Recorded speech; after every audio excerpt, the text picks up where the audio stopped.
যদি জাতীয় উন্নতি করতে হয় তাহলে এদেশের প্রথমত সংস্কার করতে হবে, দুর্নীতি দমন করতে হবে।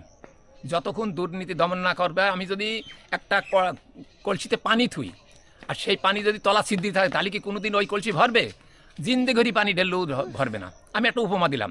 তাই এই দেশের সংস্কার উন্নতি করতে হলে, জাতীয় জনসাধারণ উন্নতি করতে হলে, দেশের উন্নতি করতে হলে প্রথম দুর্নীতি এই দেশটি দমন করতে হবে।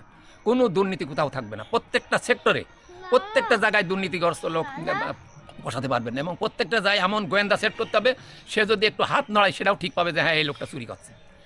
তাহলেই সম্ভব এই দেশের দুর্নীতি দমন করা। দুর্নীতি দমন করতে পারলে দেশে উন্নতি আসবে। তাছাড়া এদেশে একলা আমি বলবো, ডাক্তার ইউনূস সাহেবকে যে বসিয়েছে, আমি একটা আন্তরিকভাবে তাকে মোবারকবাদ, ধন্যবাদ জানাই, যে সালাম দিই। যেহেতু তিনি ক্ষমতা ধরেছেন, তিনি যদি ক্ষমতা না ধরে এই দেশের অন্য কোনো লোক ক্ষমতা ধরত, তাহলে স্যাংশন খাতে খাতে আর নিষেধাজ্ঞা দিতে মৌলবাদী রাষ্ট্রে পরিণত হতো যদি উনি না আসতো ক্ষমতায়।